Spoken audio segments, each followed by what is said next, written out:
How to be a villain. As Chimengdi gazed at the distant flock of birds gliding across the sky, she murmured to herself, "The situation at Shen Lake has temporarily stabilized. I wonder how things are going with that traitorous disciple." Long Kui suddenly spoke from behind. "You are worrying for no reason. Your man is extremely cunning." She continued, "And I have good news for you. He has already taken care of all his opponents and is on his way back." Chimengdi nodded lightly. Long Kui added, "His strength is growing at such a terrifying speed that it is beyond comprehension. Also, the woman with him is quite capable too. Tisk tisk, and she is absolutely gorgeous." Chimengdi's expression stiffened. "What? He is with a woman again? That traitorous disciple brought another woman back with him?" "That is correct," Long Kui replied with a sigh. "Mengdi, you are hopeless. You cannot even control your man." "Tisk tisk tisk. How dare you laugh?" Chimengdi snapped. "You are a fox spirit too." "No, a fox dragon." Long Kui burst into laughter. "Ha ha ha, you are anxious, you are anxious." "Who is anxious? I will tear your mouth apart." Chimengdi yelled. In another battlefield, Lei Yuan looked back, and upon seeing Chu Shu he shouted, "Young friend Chu Shu, you are finally back." "Grandpa Lei Yuan," Chu Shu replied, "Young friend, I will fight with you. Let us deal with the remaining Saint Kings first." Lei Yuan declared. "All right," he shouted as a Saint King suddenly fired beams from his eyes. Chu Shu gathered his power and deflected the incoming beams with a surge of overwhelming dark energy. The old ugly Saint King stared in disbelief. With such strength, it is no wonder Chiluo lost. Chu Shu dashed forward and struck the ugly Saint King with a single powerful blow. "Everyone, it is time to put an end to these dark slave weapons." Chu Shu commanded. "Destroy them. Destroy them, ah!" The others roared in return. From a distance, Chimengdi and Long Kui watched. Long Kui said, "It has only been a short time, yet he has already grown this strong." Chimengdi replied, "He is unbelievably powerful. With this level of strength, if he returned to the Tiantiong continent, he would absolutely be considered a supreme overlord." Chu Shu seized another Saint King and slammed him into the ground with tremendous force, sending the remaining Tiannu puppets flying. He remained standing, expression calm yet cold. Long Kui whispered, stunned, "Is it over?" Chimengdi's face glowed with a faint sheen of sweat, but Chu Shu narrowed his eyes. "No, something is not right. We wiped out all of Tiannu's subordinates, yet Tiannu remained silent and made no moves. What is he waiting for?" He sighed. "Forget it, forget it.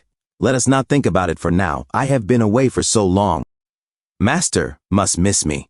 A short while later at Huangshen Island, inner courtyard, Chu Shu entered with a grin. "Master, your disciple has returned." "It has been so long, you must have missed me."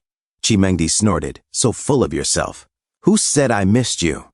Long Kui smirked. "Tisk tisk tisk, so stubborn. I wonder who it was staring at the moon every single night and saying, 'I wonder how that traitorous disciple is doing.' You are talking nonsense. I never did anything like that." Chimengdi snapped.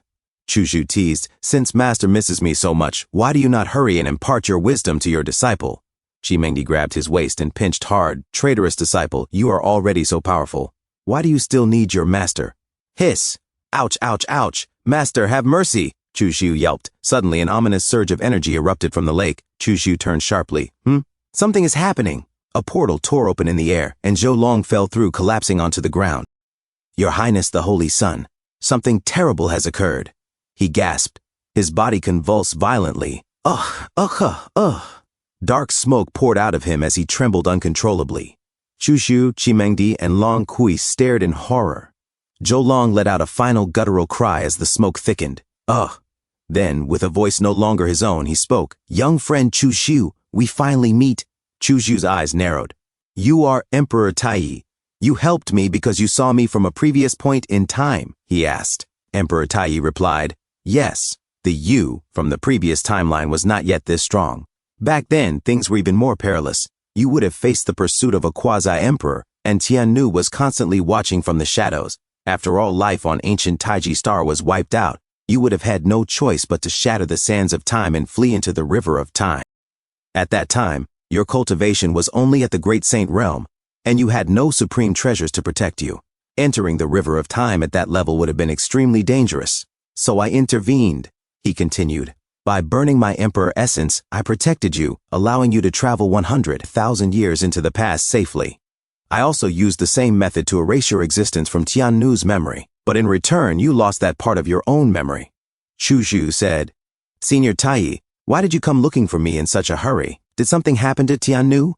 Emperor Taiyi answered, You have killed so many Saint King level Tiannu weapons, yet Tiannu never intervened personally. Does that not strike you as strange? Chu Zhu said, I am puzzled. Could it be that Senior tampered with something inside? Emperor Taiyi said, Tiannu is extremely suspicious by nature. I used that trait to mislead them multiple times, making them too wary to act against you directly. Chu Zhu said to himself, I knew it. I killed so many Saint King level weapons, yet they remained silent, so Emperor Taiyi was shielding me the entire time, intimidating Tiannu and preventing them from taking action. Chu Zhu said, If that is the case, then why were you in such a hurry, Senior? Could it be that Tiannu has already seen through your plan? Emperor Taiyi said no, he did not see through my thoughts, but I was misled by him. Chu Zhu and Qi Mengdi looked at each other. Emperor Taiyi said, From beginning to end, Tiannu never intended to let the Tiannu weapons live. He wanted to use you to destroy them, reclaim the power they held, and complete the final step of his ultimate sublimation. Chu Zhu said, Has he achieved the ultimate sublimation? Emperor Taiyi said, Yes. Tiannu is on the verge of ascending to the supreme realm. Once he completes his ultimate sublimation, he will break through the memory blockade I placed on him and remember your existence. Your Tao, which restrains him, is his absolute nemesis. He will never allow you to remain alive in this world, Chu Zhu said to himself. Tiannu, after his ultimate sublimation, I am absolutely no match for him. I will be crushed without question. Chu Zhu said, You are left with only two choices. Either abandon everyone and use the stone mirror to enter the primordial wilderness to escape Tiannu's pursuit, or stay and face him with everyone, or leave the stone mirror for your master to use. Qi Mengdi said to herself, If I escape to the primordial wilderness, my master and my unborn child will surely die. As Qi Mengdi looked at Chu Zhu said to himself, Sigh, to be a villain like me is truly a disgrace to all veteran villains. Emperor Taiyi said, Young friend Chu Zhu, you do not have much time left. You must prepare yourself. I can only assist you up to this point. As Zhou Long fell to the ground, Chu Zhu, Qi Mengdi, and Long Kui looked at Zhou Long on the ground. A few moments later, inside Chu Zhu's cave dwelling, Qi Mengdi said, Traitorous disciple, I never imagined you had grown so powerful. The life and death of the entire continent rest on your shoulders. As she held Chu Zhu's hand close to her huge soft chest, Qi Mengdi said, Have you found a solution?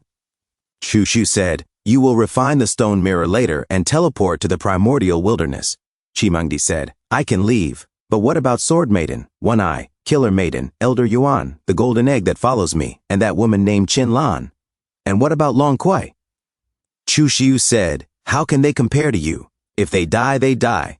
Long Kui suddenly said outside the door, You truly have a heart of stone. You knew I was eavesdropping outside. Were you not afraid of hurting people's feelings? Humans always say 1 day as husband and wife creates 100 days of affection, and this is how you treat me. Chu Zhu stood up and said, I have no other choice. If I could, I would choose for more people to survive. You do not seem to be in a hurry. Do you already have a way to escape Ancient Star? Long Kui said, I do. But it requires your cooperation. If we succeed, everyone will live. If we fail, we accept our fate. Chu Zhu said, Tell me your plan. A few moments later in the lake, a voice said, All personnel from Huangshen Island, assemble at Shen Lake. You have 45 minutes to prepare. This is a matter of life and death. Do not delay. The people said, What happened? A lady with a huge soft chest said, I do not know. Her friend said, It is the voice of Holy Son Chu Zhu. Just follow his instructions. His Highness will not harm us. As they all gathered at the lake immediately, Qi Mengdi said, This is, as Chu Zhu held 2 boxes, red and blue, he said, These are 2 Tao sources. The blue one contains a water attribute Tao source, which matches your Tao. The red one is the life attribute, suitable for the Holy Lord. Bring it back and give it to her. Qi Mengdi said, No matter what, you must survive. Chu Zhu said, It will be fine. It will be fine. Do not worry. Long Kui said, Chu Zhu, stop being so affectionate. It is time to move. Thank you so much for watching. That's all for now. If you enjoyed this video, please give it a thumbs up and consider subscribing to help me grow my channel. Your support means the world to me. Don't forget to leave a comment below. I love hearing from you. Let's keep the conversation going and get those analytics buzzing. Until next time, take care.